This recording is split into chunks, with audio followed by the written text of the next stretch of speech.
el tema que hoy nos convoca, que son los procesos en segunda instancia, la segunda instancia de los procesos laborales y los medios alternativos de impugnación y los procesos especiales. O sea, básicamente, nosotros vamos por el 50% de la materia. Lo que pasa es que como esto es más corto, y le dedica a uno menos tiempo porque allá estamos frente a los procesos ordinarios y es lo que uno más maneja, más opera. Entonces, de pronto, este tiempo, para necesitamos un poquito menos de tiempo. Sin embargo, no podemos restarle la importancia porque eso hace parte del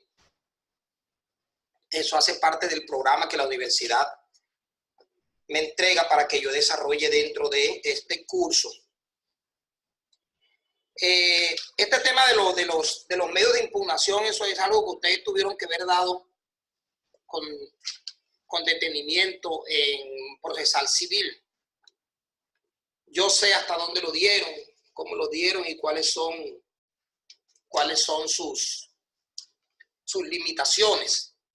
De pronto el profe de allá no tuvo el tiempo que de pronto yo le puedo dedicar a este espacio. Esto es importantísimo, a lo mismo que el tema de las audiencias del 77, porque esto es un asunto que usted tiene que llevar aprendido. Los asuntos sustanciales, cuando usted a un cliente le dice, doctor, yo necesito que usted me resuelva mi problema de mi pensión de vejez. Y ahí, ¿usted qué le pasó? No, yo tengo tantas semanas y tengo tanta edad, pero resulta que esto y lo otro. Entonces usted tiene la oportunidad de decirle, bueno, mi amiga, no se preocupe, déjeme los papeles, yo los estudio y mañana hablamos. Porque son asuntos sustanciales, pero cuando el asunto es procedimental, esas oportunidades no las tenemos. ¿Por qué? Por una sencilla razón, porque eso lo vamos a hacer ahí sobre la marcha. No toca improvisar. Entonces, si usted no quiere improvisar, entonces el camino es que usted se prepare.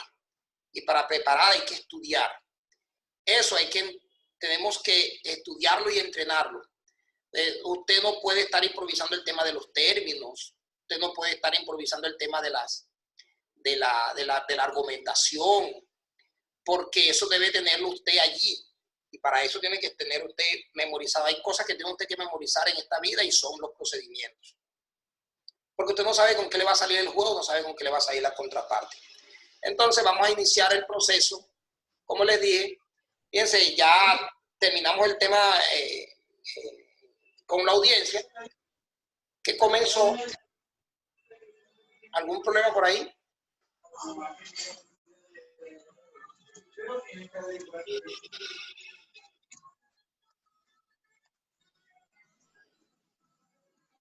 Bueno, comenzamos el tema con la presentación de la demanda. Recuerden, la modificamos, la contestamos. Ya hicimos las dos audiencias excelentes que hicimos en la jornada pasada, la audiencia del 77 y la audiencia del 80. Se supone que ya presentamos el recurso de apelación. Entonces, suspendamos allí, supongamos que el recurso de apelación,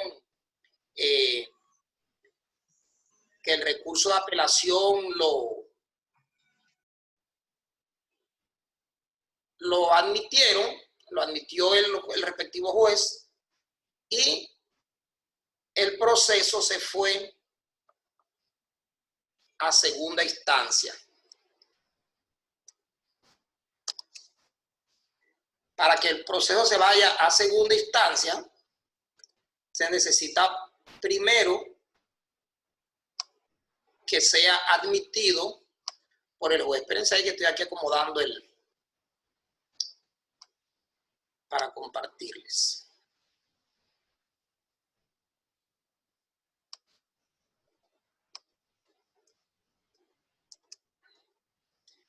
Observamos ahí la diapositiva, ¿cierto?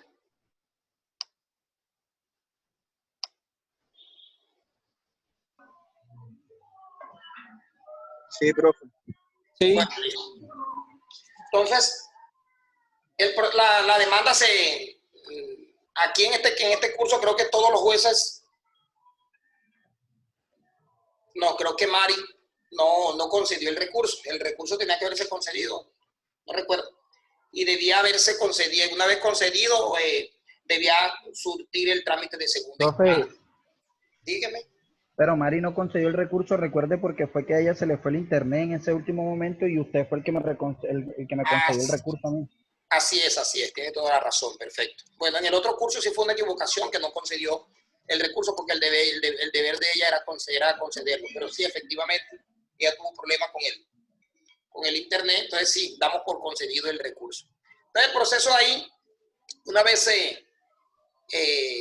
se tramita, se va a segunda instancia. El proceso se va a segunda instancia por dos razones, ¿no? Uno, cuando se presenta el recurso de apelación, y el otro, cuando se va por grado de jurisdicción consulta.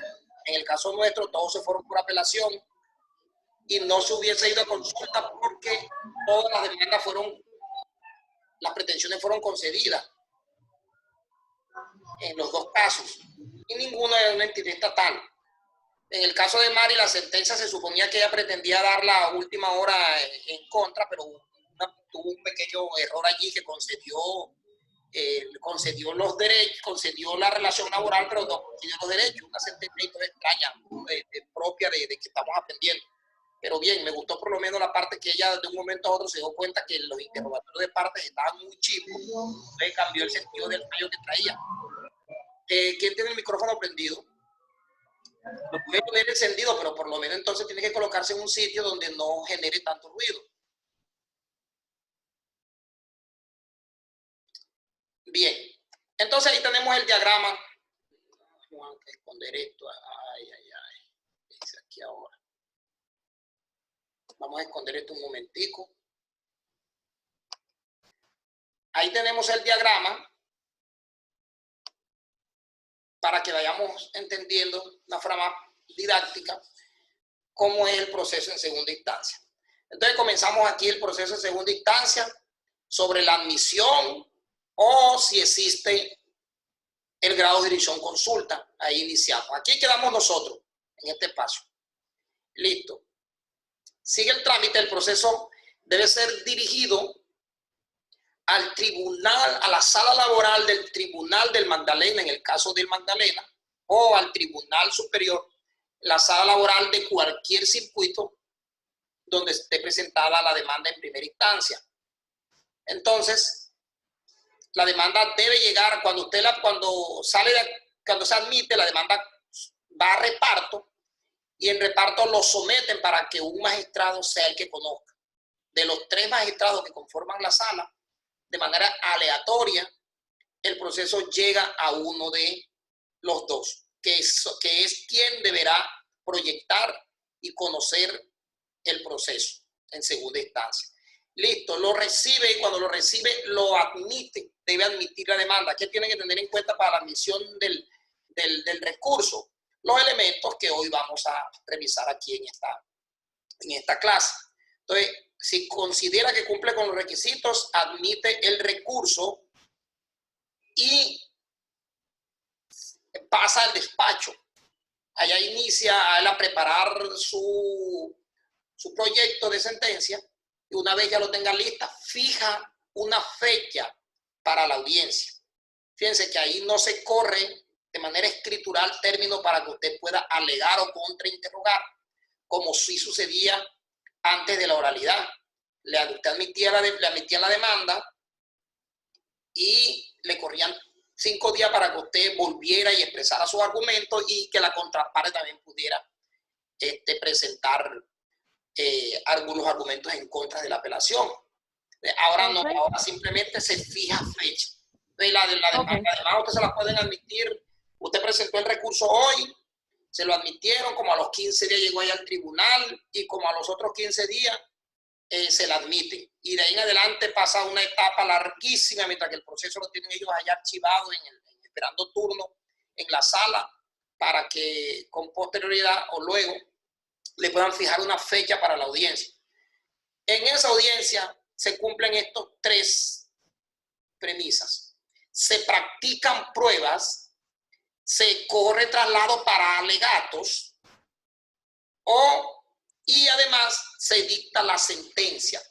Sentencia que será dictada por toda la sala, que si bien es un magistrado el que se dirige, porque la sentencia es en oralidad, debe estar votada por la mayoría de la sala. Son 3, por lo menos tienen que tener un voto favorable de los 2 y el otro deberá salvar el voto. Generalmente ellos están 2 ahí en la sala porque hay uno que siempre está de descanso, o hay uno que está de incapacidad, o hay uno que está, usted sabe cómo funciona aquí la justicia.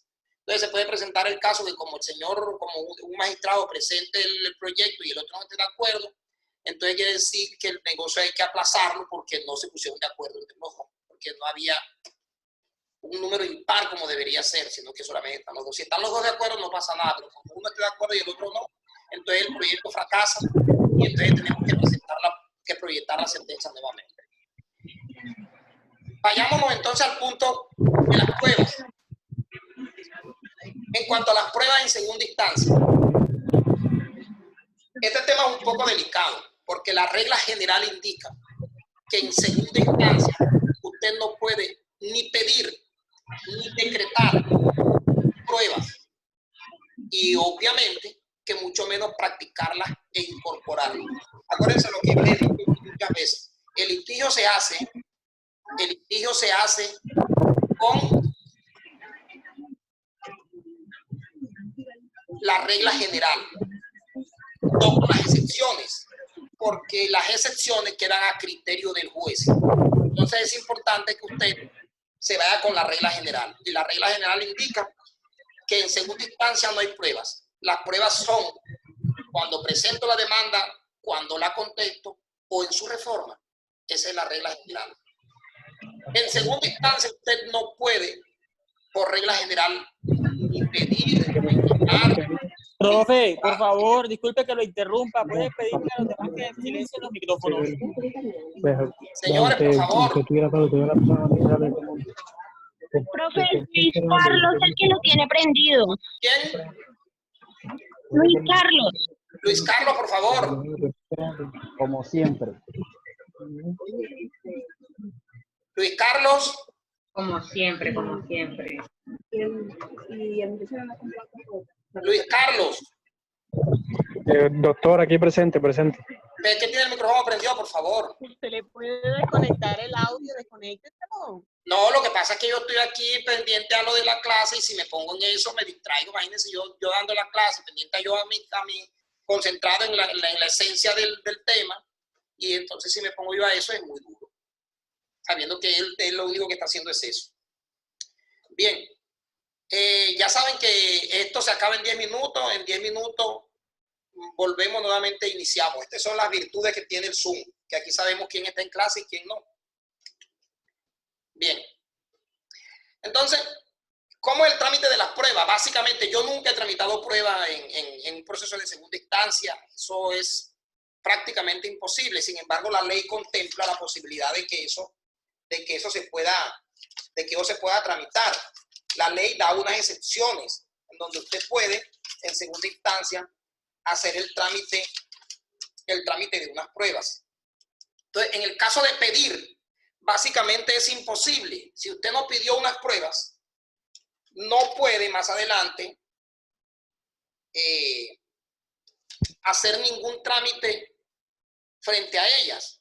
Hay algunas excepciones que la ley contempla, pero eso es, yo creo que humanamente pues, imposible. O sea, para que usted pueda poder pedir una prueba en segunda instancia, tendría que sea una prueba primero solicitada en comunidad de las partes. Y eso es muy difícil que las partes se vayan a poner de acuerdo en eso. Y lo otro es que haya sido una prueba que sea sobreviniente. Pero para que sea sobreviniente tendría que haber una razón específica por la cual usted no la pudo aportar. Entonces yo me podría a poner un ejemplo. ¿Qué tal que el testimonio que yo tenga fuera de un señor que lamentablemente cuando presentamos la demanda él estuviera secuestrado? Esa es una razón de peso. Pero la pregunta es, ¿el tribunal se va a permitir que yo agregue esa prueba? El tribunal me dirá, ay, ¿usted por qué no presentó otra? Ese es el único discurso, uno de los únicos discursos. Entonces tendría usted que presentar un recurso, en caso tal que se lo nieguen, que no sería apelación, ahora lo miraremos cuál sería. Recursos que resolverán ellos mismos y que también se lo negarán. Entonces es muy difícil que usted va a poder pedir una prueba.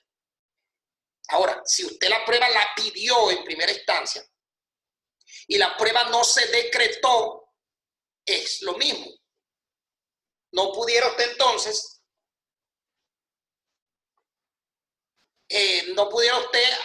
argumentar que la prueba se practique porque la prueba no fue decretada. Si la prueba fue pedida y no fue decretada, es como si no estuviera dentro del proceso. Entonces, sufre la misma suerte, a no ser que el asunto del decreto haya sido por una circunstancia ajena a usted. Pero si a usted se la negaron y usted no presentó los recursos, quiere decir que usted tuvo la posibilidad de presentar los recursos y no lo hizo, en el caso del decreto de la prueba. Ahora, la práctica. Bueno, ya el cuento de la práctica es un poquito más aceptable, más asequible. ¿Cómo es el tema de la práctica? Pedí la prueba, se decretó, pero al momento de practicarla no se pudo. ¿Por qué no se pudo? Por una circunstancia ajena a mí. El ejemplo típico. Yo pedí 3 testigos, Pedro, Juan y Sebastián, para que en la audiencia del 80 se practicara y se incorporara dicho testimonio. El día que fuimos a la audiencia del 80, yo presenté una excusa porque el señor que yo convoqué como testigo, mi prueba reina, se excusó para asistir porque ese día tenía unos padecimientos, unas afectaciones de salud, o que de un momento a otro le salió un compromiso laboral que le impidió acercarse a comparecer a la diligencia. Entonces, el deber del juez es aplazar la audiencia o convocarlo para una oportunidad para escucharlo, pero el juez dice, no, yo me voy con esto. Yo me voy con estos 2 testigos suficientes, o con estos 2 sentencias, usted verá a ver si las aporta en segunda instancia. Listo, nos fuimos a segunda instancia y allá en segunda instancia, ese testimonio que no se pudo escuchar aquí en la audiencia inicial, que no fue por mi culpa, porque el señor tuvo unos padecimientos de salud, allá se pueden escuchar. Pero usted tiene que solicitarlo. Si usted no solicita dicho interrogatorio, la práctica de dicha prueba, el tribunal hace caso omiso de esa falencia. Él falla con lo que le llevaron al proceso. Entonces, esa excepción sí se pudiera hacer.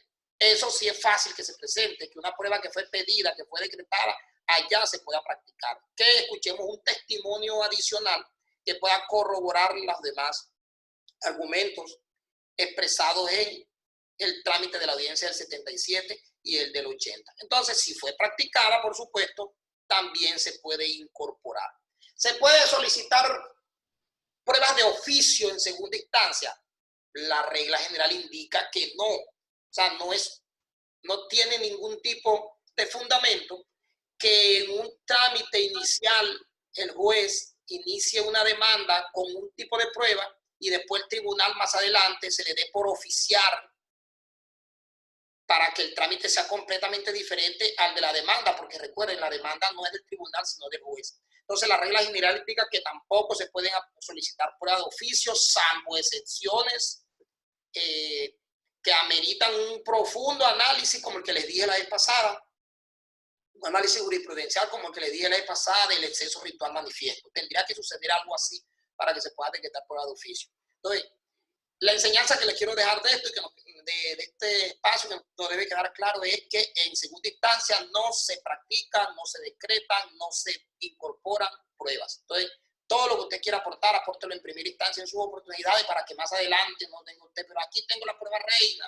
doctor, mire cómo va a ser posible que yo... No, eso es imposible. Entonces, eso en cuanto a la prueba. Y lo último, la sentencia. La sentencia, yo tengo muchas críticas de este tema de la sentencia. La sentencia en la oralidad. La oralidad en laboral funciona bien. De hecho, creo que es la única oralidad que ha funcionado de las que hoy día funcionan, que se supone que todos son orales, y eso ha sido un fracaso. Aquí funciona, bueno, últimamente han venido estancándose los juzgados laborales, ¿no? Pero lo que no funciona bien en oralidad es el tribunal, porque aquí tenemos 5 juzgados y todos funcionan en tiempo, en oralidad. Yo he tenido sentencias hasta en 3 o 4 meses. Claro, eso hace 2, 3 años. Ahora ya es muy difícil. Ahora ya para que ustedes le fíen una fecha, ahora eso pasan 8 meses. Sobre todo habían unos juzgados, unos jueces que al principio manejaban eso de una manera dinámica. Ahora no sabemos qué ha pasado, pues las cosas se han estancado. Pero el tribunal está colapsado. ¿Por qué? Porque también maneja oralidad y está recibiendo sentencias de manera rápida, permanente y sistemática de 5 juzgados. Entonces ellos están así acumulados. Y además tienen que dictar sentencias en forma oral.